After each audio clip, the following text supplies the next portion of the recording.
gitu. Nah waktu kita diskusi begitu Bang, Tuhan melawat kita berdua gitu, sampai paradigma kita akhirnya diubahkan. Hal yang lancar itu ya udah pasti itu pimpinan Tuhan ya. Tapi kalau ada yang nggak lancar juga bukan berarti Tuhan nggak pimpin. Nah akhirnya baru setelah kita taat dulu, mujizat Tuhan itu baru dinyatakan gitu.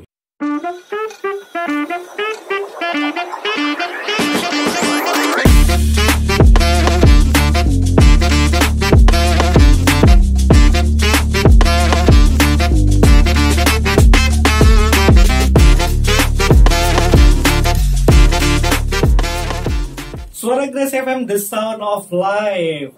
Keluarga Gracia dan Anda semua yang menunggu konten dari This Is My Story Podcast Radio Suara Gracia kali ini hadir dengan sesuatu yang luar biasa tentunya. Jadi pastikan di konten kali ini, di podcast This Is My Story, di episode kali ini yang keempat, keluarga Gracia simak sampai tuntas dan pastinya Anda pasti akan diberkati. Dan kita bersama-sama di podcast This Is My Story, setiap cerita adalah sebuah perjalanan dan setiap pengalaman adalah sebuah pelajaran. Itu yang kita akan dapatkan dalam podcast kali ini. Dan narasumber yang akan saya hadirkan untuk para pendengar, wah ini pasti sudah tidak asing lagi kalau ada pendengar setia Radio Suara Gracia ya. Dan tentunya Anda kenal dengan Yusak Dhani, program Saat Menyembah, kemudian juga ada program Mutiara Jiwa, dan tentunya kali ini kita hadir bersama dengan Yusak. Wah, shalom. Bang Leo, apa kabar? Wah, aduh, luar biasa ya. Sangat semangat. Oke, Yusak, thank you udah hadir sama-sama di podcast This Is My Story. Sebenarnya ada sesuatu yang spesial gitu ya. Kita undang untuk keluarga Gracia mendengar segala keajaiban kali ya yang dialami Yusak gitu ya. Oke, tapi mungkin ada juga yang belum kenal sama Yusak. Jadi untuk awal ini bisa memperkenalkan diri dulu kali ya. Oke, shalom semua pendengar Gracia dimanapun sudah berada. Saya Yusak Dhani. Ya, saya adalah hamba Tuhan, pemuji penyembah Tuhan yang bergerak memang di dalam praise and worship. Istri saya Steffi Valencia suka ngisi juga di Young and Fresh ya, Bang. Betul. Ya, kami punya program memang yang cukup orang bilang apa ya? Orang tahu lah gitu, nggak bilang terkenal ya. Lahir dari radio ini namanya Saat Menyembah. Jadi di YouTube lumayan sudah subscribernya lebih dari 30.000 Bang. Diawali dari tempat ini. Nah itu mungkin itu aja perkenalan. Puji Tuhan, ya luar biasa. Oke, Yusak, kita akan bincang-bincang. Tadi udah disebutkan di spill sedikit gitu ya. Yusak mengalami sesuatu yang memang awalnya ya kalau bicara tentang sakit penyakit tidak ada yang mau gitu. Betul. Ya. Jaga kesehatan mungkin sudah. Pola sehat itu, pola hidup sehat tuh mungkin juga diterapkan, tapi ada juga banyak orang yang pada akhirnya tanpa ya diduga mengalami sesuatu yang datang gitu ya, dan itu membuat satu kelemahan tubuh sakit penyakit tersebut. Yusak mungkin bisa ceritakan nih ya bagaimana hal yang dialami sampai sejauh ini, tapi sebelumnya kita mau tahu nih bagaimana proses ataupun bagaimana hal yang diawali mungkin dari kendala kesehatan mungkin ya yang kemarin sempat dialami tersebut, gimana ini? Oke, nah jadi waktu itu kejadiannya di bulan Maret tahun 2024 Pak. Jadi kita itu habis pulang dari Jakarta, kebetulan papa mertua, berarti papa dari istri saya itu baru meninggal. Terus kita juga memang nggak secara kebetulan di satu minggu itu ada rangkaian pelayanan juga di Jakarta. Nah pulang dari Jakarta, pulang ke rumah, saya mengalami satu hal yang nggak pernah dialami sebelumnya. Tiba-tiba kepala belakang saya ini Bang, sebelah kiri ini tuh sakit gitu. Nah 1-2 hari saya coba biarin, tapi kok sakitnya nggak mereda gitu. Jadi kalau saya nengok itu agak sulit, nggak bisa nengok gitu. Saya ceritakan ke istri kan, kenapa ya aku kok rada sakit. Dia bilang mungkin kayaknya kecapean kali atau salah tidur. Karena waktu itu kan kami juga masih punya baby umur 1 tahun lah, 1 tahun kurang. Jadi saya pikir mungkin karena ngurus baby juga, nyetir juga, terus sibuk juga selama seminggu, ya udah saya istirahat lagi itu sehari lagi. Tetapi pas hari ketiga itu sakitnya bukan berkurang, malah dia bertambah, Bang. Jadi sebelah kiri dan nambah sebelah kanan. Saya sama sekali nggak bisa nengok gitu. Wah, ini saya udah mulai curiga tuh. Nah, pas tanggal 15 itu Maret, saya ingat sekali, bukan 15, berarti masih tanggal 14 Maret waktu sudah ada di rumah, pulang dari Jakarta, tiba-tiba malam saya yang tadinya nggak kenapa-kenapa itu merasakan sesuatu kayak mualnya itu mual yang luar biasa banget, Bang. Nah, kalau orang kena sakit lambung kan udah ada ancang-ancang dulu nih, mungkin mulutnya rada asam gitu ya, terus atau makannya telat, kena cabai dan sebagainya. Nah, ini nih normal, nggak kenapa-kenapa. Dalam waktu 1 menit tiba-tiba itu saya mengeluarkan, maaf, air liur tuh banyak banget, Bang. Dia keluar aja gitu dengan sendirinya. Dan setelah 1 menit itu tiba-tiba, maaf, saya muntah itu sampai berkali-kali, nggak bisa ditahan. Itu seperti air yang ber gitu. Nah, saya tahan dulu kan saat itu. Nah, berapa menit kemudian terjadi lagi kayak gitu. Langsung saya bilang kan, wah, ini kayaknya nggak beres, kayaknya harus segera bawa saya ke rumah sakit deh. Akhirnya saya dibawa ke rumah sakit, masuk ke UGD saat itu. Yang bikin terkejut adalah waktu lagi diperiksa, ternyata tekanan darah saya itu mencapai 170/150, Bang. Itu tinggi sekali. Cukup tinggi. Bukan cukup tinggi banget. Tinggi banget ya, iya benar. Iya, untuk umur seperti saya yang belum 40 kan, masih teenager. Masih muda. Itu dokter yang jaga tuh sampai kaget juga. Ini Pak, Bapak masih umur segini 30-an, tapi kok sudah ada darah tinggi? Wah, saya nggak tahu juga. Saya bilang, ini tiba-tiba, makanya saya datang ke sini.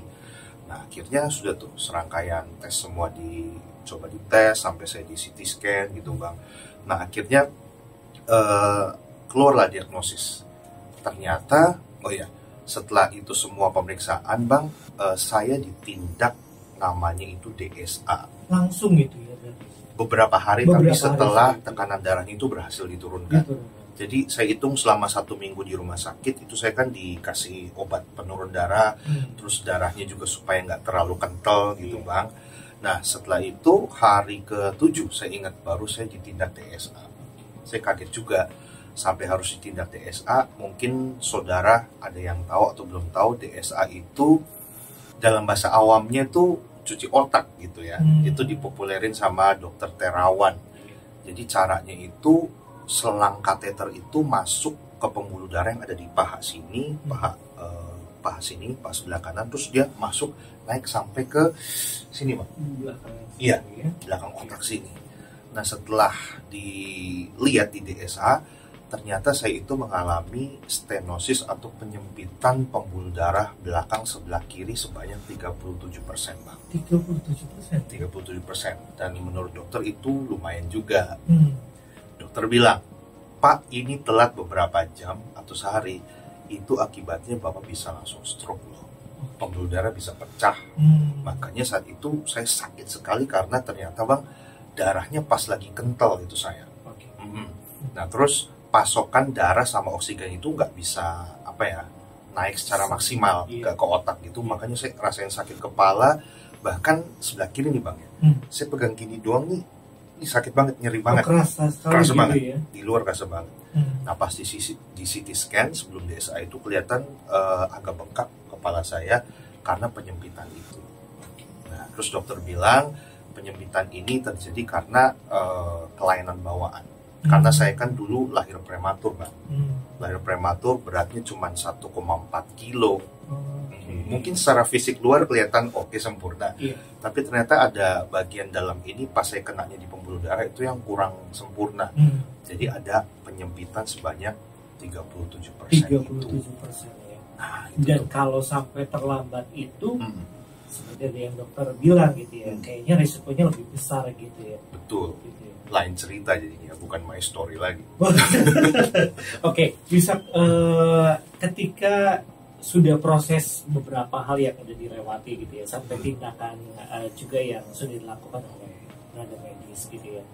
Kemudian apa sih yang sebenarnya di benak Yusak gitu ya?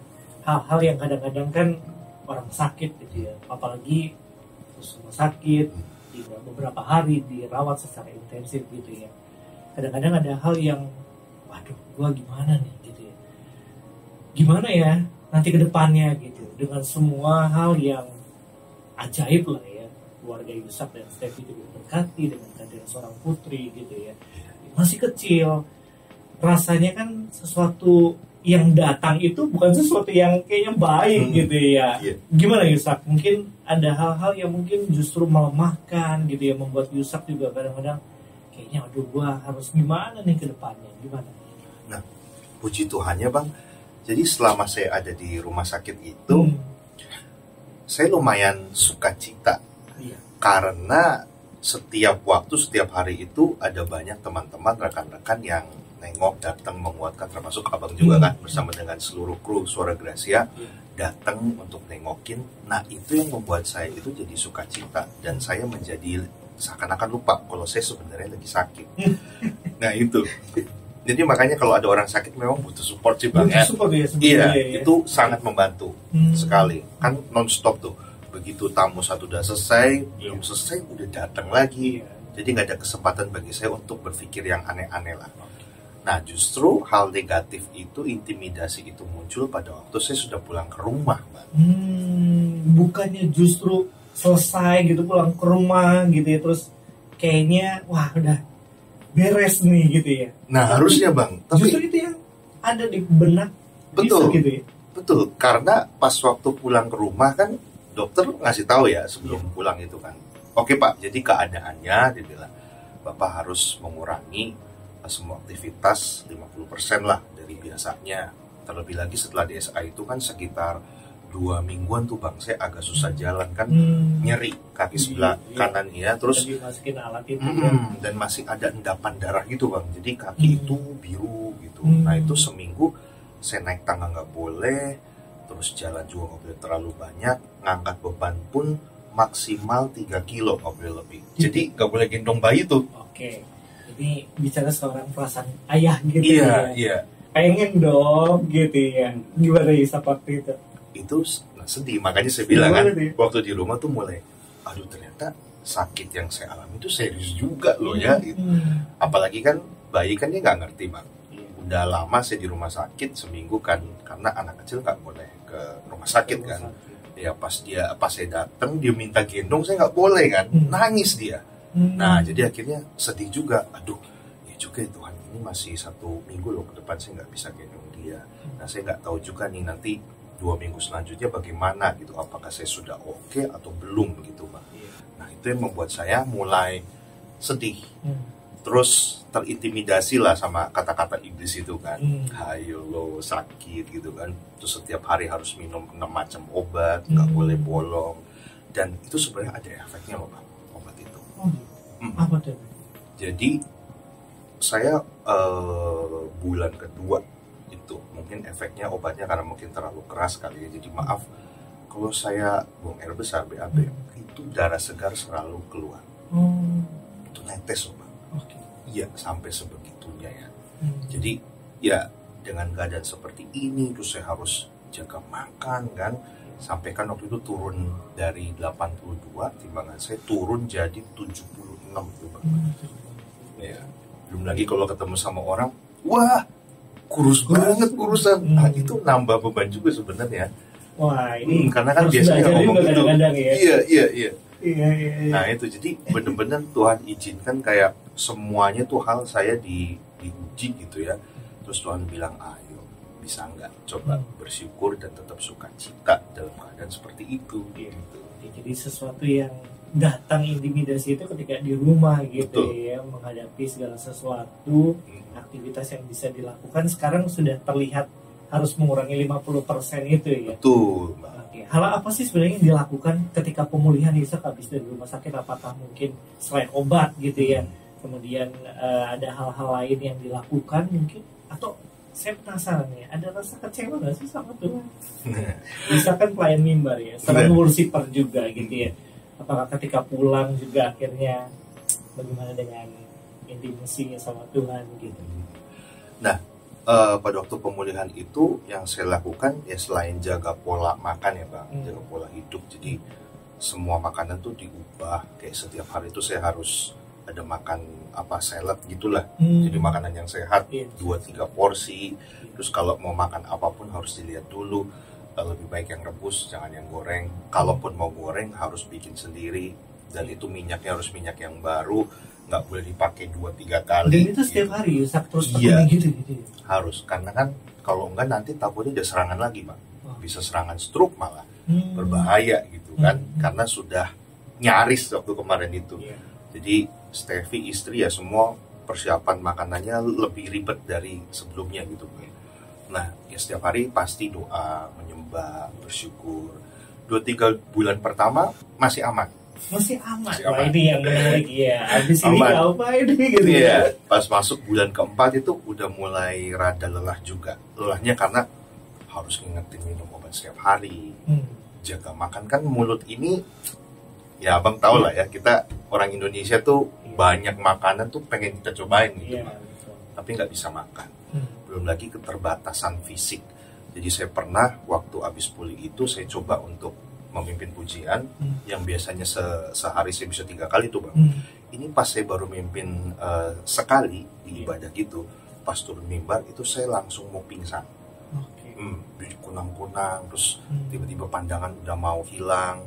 Saya hampir kayak nggak bisa dengar suara, kayak jauh gitu kan. Saya bilang, guys, ini kayaknya gue mau pingsan deh. Nah, kini duduk dulu, terusnya harus rebahan dulu. Nah, kalau terjadi seperti itu, dokter bilang saya itu seharusnya tiduran Bang, kepala itu harus lebih rendah dari badan sama kaki. Tujuannya supaya aliran darah sama oksigen itu dia turun cepat ke kepala gitu. Ya, nah itu kan sangat merepotkan. Jadi setiap kali saya agak capek dikit, langsung efeknya seperti itu. Nah begitu saya udah ngerasain tuh Bang, kelemahan fisik begitu, terus nggak bisa maksimal, yang biasa sering nyetir kan, akhirnya Steffi harus nyetir. Nah disitulah baru mulai tuh, sempat saya rasa kecewa juga. Saya tanya nggak sama Tuhan, Tuhan kenapa gitu, Kau izinkan ini terjadi? Sakit ini tuh bukan bukan karena kesalahan loh. Saya dari sejak lahir aja, Engkau sudah izinkan prematur antara hidup dan mati. 1,4 kilo loh, saya itu kecil banget kayak botol minum aqua itu Bang. Nah sekarang saya sudah melayani Tuhan, terus saya pikir menurut saya gak macem-macem lah, gak melakukan hal yang gimana gitu kan ya. Kayaknya oke-oke aja, nurut-nurut aja. Pindah dari Jakarta ke Cirebon juga untuk memenuhi panggilan Tuhan juga gitu ya. Tapi kok tiba-tiba Tuhan izinkan lebih berat lagi itu Bang. Dan hal ini finansial juga digoncang, kesehatan pun fisik juga akhirnya digoncang juga. Nah akhirnya Tuhan cuma bilang begini doang, masa kamu cuma mau terima yang baik aja dari saya ya? Saya aja mau lo menderita buat manusia, saya tinggalin lo semua. Tuhan bilang gitu ya lewat firman-Nya Bang, hanya untuk kalian supaya kalian gak binasa, selamat. Nah, masa kamu diuji kayak gitu doang, kamu langsung bersungut-sungut. Nah hal itu yang membuat saya akhirnya jadi kembali bangkit lagi. Tapi memang gak semudah itu Bang, gak semudah itu. Kayak setiap hari saya harus doa, terus berusaha memaksa diri saya untuk ayo bersyukur. Dalam setiap pelayanan saya juga kalau ada orang nanya tentang sakitnya gimana, saya selalu bilang saya sudah lebih baik gitu. Padahal belum, tetap sedang berjuang untuk sembuh dan pulih gitu ya. Betul, ada perjuangan, tapi tetap mengatakan perkataan yang positif dan beriman kalau saya percaya Tuhan pasti akan sembuhkan saya gitu. Biasa. Oke, dan pada akhirnya keluarga Gracia, kenapa Yusak sampai jadi narasumber juga gitu ya? Dan ini kan eksklusif, kita ingin mendengar kuasa Tuhan, kemuliaan Tuhan gitu ya, yang dinyatakan dalam kehidupan Yusak. Apa yang menjadi keajaiban yang Yusak alami ketika hasil ronsennya ternyata Tuhan menyatakan sesuatu yang ajaib. Yusak, ini dia ya. Kita mau tanya, setelah proses itu dengan setia minum obat sampai 6 atau 7 jenis gitu ya, reaksi obat, penyesuaian aktivitas, pola makan, pola hidup sehat juga gitu ya. Puji Tuhan, Yusak semakin membaik gitu ya, dengan aktivitas yang terus baik, kesehatan juga gitu ya. Gimana nih ketika harus fase-fase sebelum menikmati mujizat Tuhan gitu ya, atau pemeriksaan selanjutnya? Nah, itu sebenarnya perjalanan cukup panjang dan saya katakan sengit juga, Bang. Taruhan gitu Iya. ya. Jadi bertarungnya itu bukan justru dengan apa ya, dengan hati saya nih, tapi sama keluarga dan juga sama Steffi. Karena di awal, waktu tindakan DSA awal, Bang, dokter bilang tindakan ini tuh sebenarnya punya resiko, Pak. 1-5% resikonya apa, Dok? Pertama, kalau sampai misalnya pembuluh darahnya itu sobek atau pecah, karena kan dimasukin kateter ya, Bang. Itu pertama bisa pendarahan, kedua bisa cacat seumur hidup tetap, dan yang ketiga kematian. Itu Yusak udah dikasih tahu belum ya dari awal gitu dengan resiko yang ada ketika tindakan? Sudah sebenarnya. Oke. Ya, akhirnya kan diskusi sama istri kan. Cuman kan kita percaya bahwa kan masih ada 95%. Ya, masa kita nggak punya iman gitu kan. Nah, akhirnya dilewati, DSA pertama selesai. Nah, begitu mau masuk yang kedua, kembali berpikir ulang gitu, Bang. Dengan resiko itu? Iya. Oke. Karena orang-orang kan melihat setelah 7 bulan itu ya, kayaknya kamu udah lebih oke deh gitu kan. Istri juga bilang, kayaknya kamu udah lebih sehat, lebih oke gitu. Iya, cuman entah mengapa dalam hati saya, Bang, kuat. Kayak Tuhan tuh bicara bahwa it's okay. Kamu tindakan yang kedua, tapi kali ini dengan hati yang baru, pikiran yang baru, beriman, saya melakukan sesuatu. Nah, itu kuat. Sebulan sebelum tindakan, Bang. Jadi sebelum saya atur janji nih, waktunya kapan DSA sama dokter gitu, kita sempat debat serius sama Steffi, sama istri. Iya. Untuk apakah ini dilakukan atau tidak? Iya, gitu. Padahal dokter memang bilang perlu, Pak, dilakukan karena yang kedua. Nah, tadinya kan selain DSA plus tindakan angioplasti. Jadi itu kayak dimasukin jaring balon gitu loh, Bang. Yang sempit itu biar dibuka gitu lebar. Nah, cuman masalahnya karena letak pembuluh darah yang menyempit itu tuh deket tengkorak kepala. Jadi dokter bilang, Pak, ini kita nggak bisa pasang balon permanen nih. Cuman bisa paling masukin, dibesarin, udah gitu balonnya kita tarik lagi gitu. Karena dia pas banget di lekukan tengkorak kepala. Iya. Nah, begitu saya dengar kan, saya komplain juga ke Tuhan kan. Ya ampun Tuhan. Udah ngalamin gini, ini bukan kesalahan gua kan, gua bilang gitu. Pas mau ditindak, ya elah, kata dokternya ini nggak bisa dipasang balon permanen. Jadi iki piye gitu loh. Ini gimana gitu. Nah, akhirnya Tuhan kayak mengajar saya kan, ayo kamu sering banget nyanyi tentang iman. Sering banget mungkin nguatin orang, support orang beriman. Sekarang waktunya praktek dong. Wah, berat banget itu. Berat banget. Di mana-mana teori sama praktek kan beratnya praktek. Iya, benar ya. Cuma saya debat lagi sama Tuhan ya. Tapi kan ini mengancam nyawa Tuhan. Iya, iya. Tuhan jawab, memang manusia banyak alasan. Nah, akhirnya saya ubah dulu tuh, Bang. Selama 2-3 bulan itu ya, saya sama Steffi itu kita harus sehati gitu kan. Terus saya bilang ke dia, gini loh, Tuhan kuat nyuruh saya untuk DSA lagi kedua karena siapa tahu Tuhan melakukan mujizat. Saya bilang, buktinya apa untuk kita bisa menceritakan ke orang kalau saya ini sudah sehat dan kuat. Saya bilang, nggak ada sakit lagi, kan tetap harus tindakan. Saya bilang gitu kan. Tapi namanya juga wanita kan, selalu berpikir dan berperasaan kan. Nanti kalau kamu kenapa gitu, nanti kalau kamu meninggal, kok kamu mikirnya yang 5% itu. Saya bilang kan. Ingat, 95% Tuhan bisa lakukan segala sesuatu. Seminggu itu, Bang, kita debat loh. Sampai akhirnya saya bilang, ya udahlah, kalau kamu nggak setuju, udah deh, saya nggak mau tindakan gitu. Tapi akhirnya hatinya lunak, kita doa gitu kan. Terus saya bilang, ya udah, kalau gitu kita sepakat, kita percaya, ya udah lakukan dalam nama Tuhan Yesus lah. Di momen apa sih sebenarnya ketika sepakat itu terjadi antara Yusak dan Steffi gitu? Apa mungkin di mesbah keluarga? Mesbah keluarga pasti. Karena kita kan suka ada jam waktu untuk doa sama-sama menyembah Tuhan. Tapi juga, Bang, pada waktu diskusi, tapi diskusinya tentang firman Tuhan. Oh gitu. Iya, jadi kayak paradigma kita itu diubahkan gitu, Bang. Nah, selama berapa bulan ini kan, selama saya sakit kan tetap melayani juga, Bang, baik online maupun offline ya. Nah, itu saya sering juga, kami berdua dapat firman Tuhannya itu memang tentang mujizat, terus bahwa kita itu paradigmanya dulu yang harus diubah gitu kan. Nah, akhirnya kita menemukan satu hal begini, Bang. Kita itu sebagai anak Tuhan itu cuman ada dua sistem nih hidup. Maksudnya kita mau ikut sistem dunia apa sistem kerajaan Allah. Kalau sistem dunia, kalau misalnya lu mau kaya, ya lu harus save your money gitu kan, simpan uangnya. Tapi kan firman Tuhan bilang apa? Kasih, nabur. Kebalikan, Bang, gitu. Nah, sama nih kayak orang sakit juga kan. Kalau orang dunia kan dia udah cari dokter sebagus-bagusnya, ke luar negeri kalau perlu kan, keluarin semua, jual semua kalau nggak punya duit kan. Tapi firman Tuhan bilang kalau sistem kerajaan kan nggak gitu. Percaya, kita belum lihat nih, belum sembuh kan. Tapi Tuhan bilang percaya, aku sudah disembuhkan. Jadi ibarat kata Tuhan udah kasih kesembuhan nih, Bang, di sini. Kan waktu dia mati di kayu salib, dia kasih kita kesembuhan oleh bilur-bilurnya kan, semua udah diampuni semua. Nah, kita tinggal gapai aja nih. Kan makanya ada kata-kata dalam firman Tuhan, iman dan perbuatan. Iman tanpa perbuatan mati kan. Kita udah beriman nih.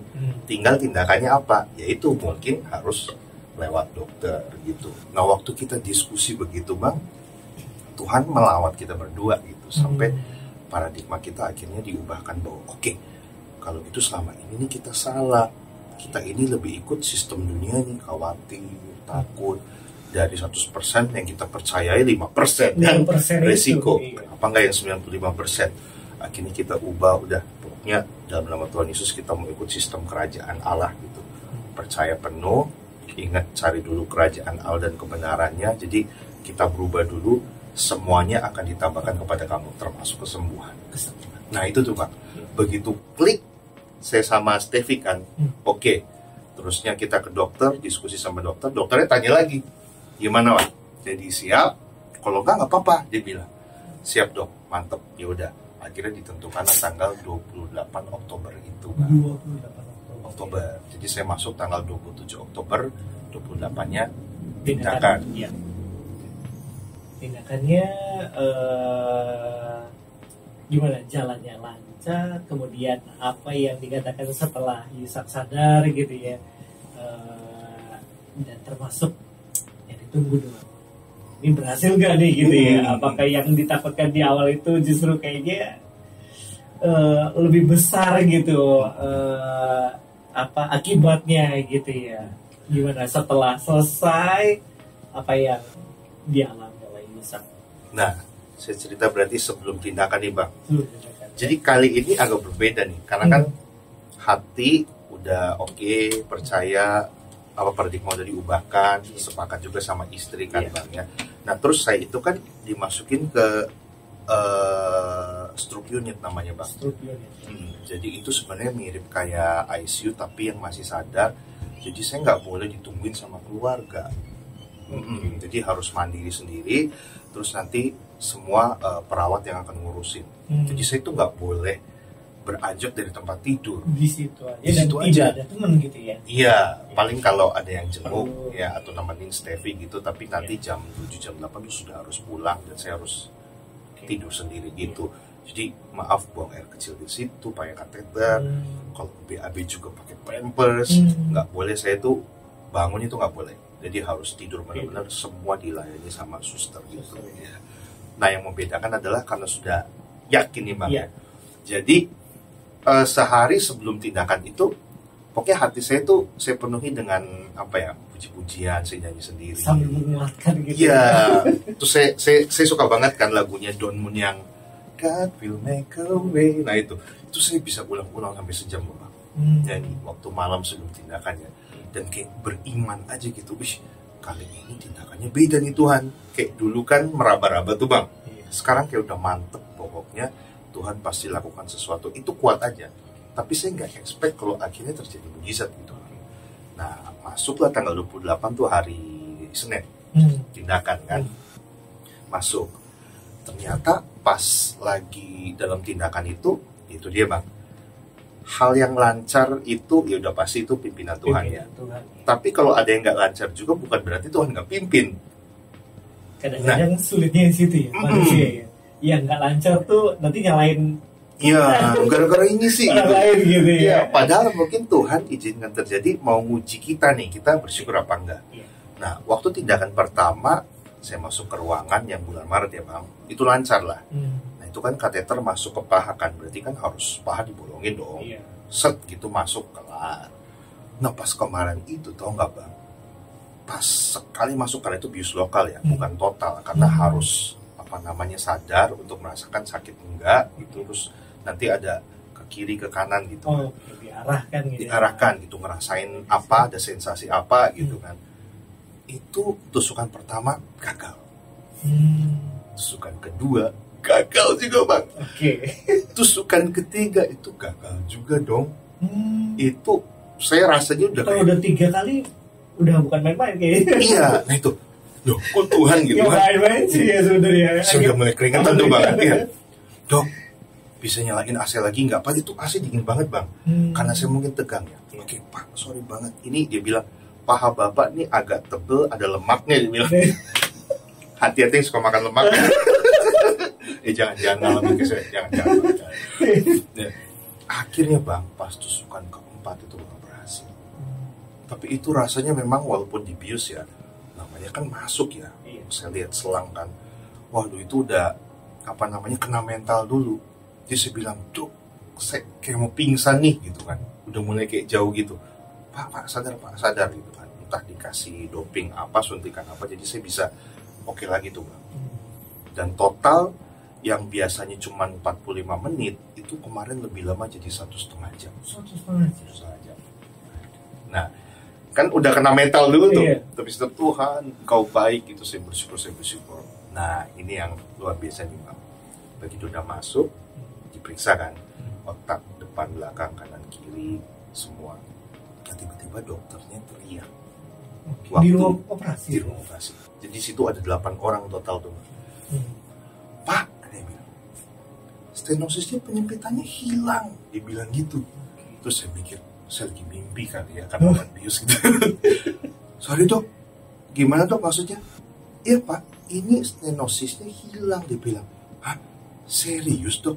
Serius pak. Jadi dokternya tuh kayak sukacita gitu, dan orang-orang tuh yang 8 itu mereka juga, wah serius gitu, karena kayaknya hampir nggak ada terjadi hal seperti itu. Gitu ya. Ya setelah saya tanya kan ke perawat, saya mau tanya pernah nggak sih kejadian yang kayak saya gini?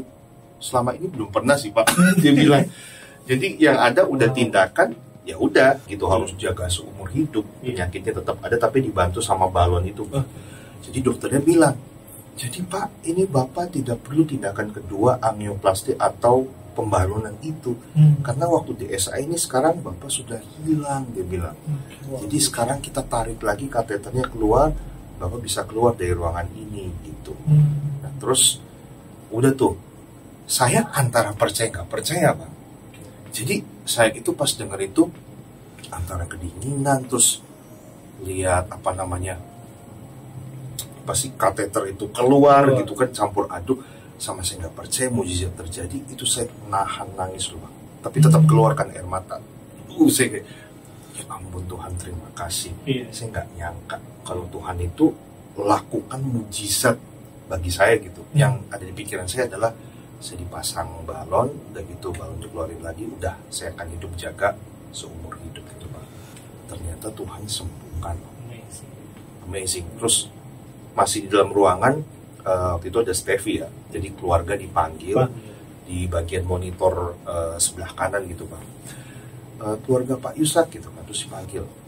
Terus Bu, ini bapak penyempitannya hilang, dia bilang. Nih dilihat ya, jadi ada 2 monitor gitu bang.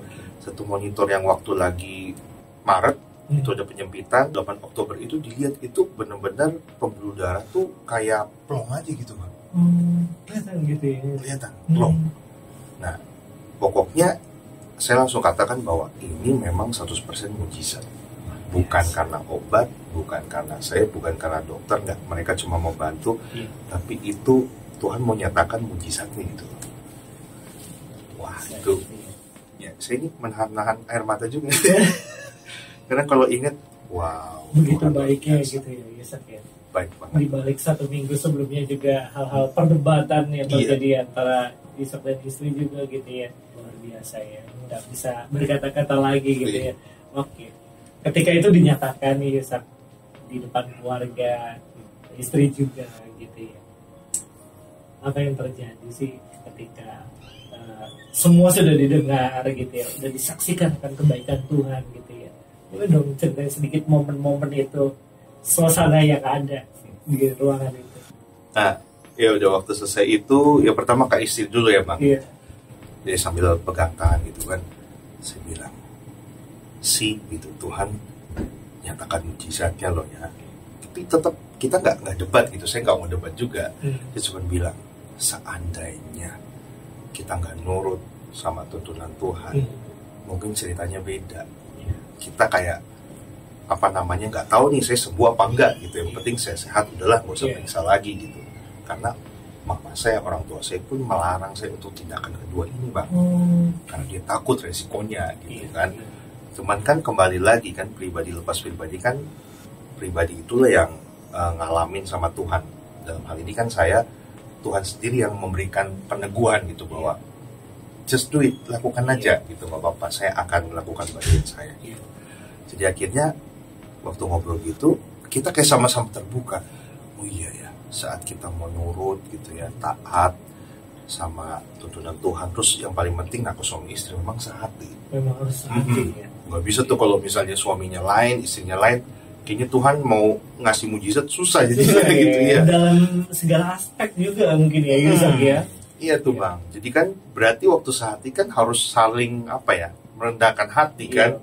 Pasti saya tahu nih di hati Steffi juga, terus sebenarnya gue nggak setuju gitu. Tapi udah karena memang harus sehati, saya setuju gitu. Nah akhirnya baru setelah kita taat dulu, mujizat Tuhan itu baru dinyatakan gitu. Nah keluarga juga ya, wah puji Tuhan gitu, sampai adik-adik semua pada taruh di Instagram kan, before after gitu kan. Jadi kan, woi Tuhan keren banget ya, ini dia lakukan mujizat. Jadi diharapkan hal ini tuh bisa menguatkan lagi banyak orang yang sakit. Dan sekarang saya Bang, jadi kalau misalnya lihat orang yang sakit, saya pasti akan doakan. Dan saya rindu juga mujizat terjadi sama orang yang saya doakan itu. Gitu. Apa yang dialami Yusak, kuasa Tuhan itu juga yang diimpartasi. Betul. Pengalaman iman yang ada di situ juga gitu ya, ketika mereka sedang berjuang. Betul. Oke, luar biasa ya. Jadi keluarga Gracia, mungkin Anda juga yang sedang menantikan kesembuhan, sedang menghadapi sesuatu yang sangat berat gitu ya. Baik pengalaman Anda yang mungkin berkali-kali Anda mencoba untuk terus bangkit juga gitu ya. Kadang-kadang ada sesuatu hal yang memang di luar nurul gitu ya. Yusak ya. Apa yang kita takutkan, apa yang kita duga-duga gitu, ternyata itu bukan jalannya Tuhan juga kadang ya gitu ya. Jadi memang ikut sama Tuhan tuh benar-benar mempertaruhkan semuanya, iman yang bulat gitu ya. Betul Bang. Oke. Di akhir podcast ini Yusak, ada nggak sih yang mau diungkapin untuk orang-orang spesial, istri pasti, atau ungkapkan sesuatu gitu ya untuk orang-orang yang selama ini juga mungkin mensupport Yusak dari tindakan awal sampai pada akhirnya mujizat Tuhan dinyatakan. Bisa diungkapin langsung. Iya, untuk istri saya Steffi Valencia, ya saya cuma mengucap syukur kalau Tuhan sudah taruh kamu dalam hidup saya untuk mendampingi, menjadi penopang, kan sesuai dengan waktu kita ucap janji di depan altar ya, baik suka duka, sehat sakit. Saya bersyukur kalau istri saya akhirnya dia bisa menepati janjinya dalam sehat maupun sakit. Sampai sekarang saya sehat lagi gitu Bang. Jadi saya bersyukur saya punya kamu untuk bisa melengkapi panggilan Tuhan dalam hidup kita gitu. Dan masih banyak yang harus dikerjakan bersama-sama. Ya saya mencintai kamu, I love you. Saya bisa panggilnya Mami karena sudah jadi seorang ibu sekarang ya. Dan juga untuk keluarga besar, orang tua, adik-adik, terutama juga rekan-rekan pelayanan Bang semuanya, Abang juga, dan Surah Gracia sini ya yang support banget gitu. Kalau saya sakit tiba-tiba hadir, lagi lahiran juga. Keributan ya. Itu bagus juga. Membuat sukacita gitu ya. Saya percaya kami nggak akan bisa bertahan sampai saat ini kalau nggak ada kalian semua gitu. Jadi kalian itu adalah keluarga yang sangat berharga banget gitu. Memang bukan darah ya Bang, tapi kan firman Tuhan bilang ada orang yang bukan saudara tapi dekatnya melebihi daripada saudara gitu. Dan itu yang saya rasakan gitu. Support dari saudara sekalian semua itu membuat kami itu tetap bertahan, tetap teguh. Dan saya katakan bahwa saat ini panggilan Tuhan dalam hidup kami ini belum 100% dinyatakan. Masih kita lagi berjalan gitu Bang. Banyak dan panjang gitu ya. Tapi setidaknya Tuhan sudah kasih bonus kesembuhan karena mungkin Tuhan tahu, oke, gue sembuhin lu ya.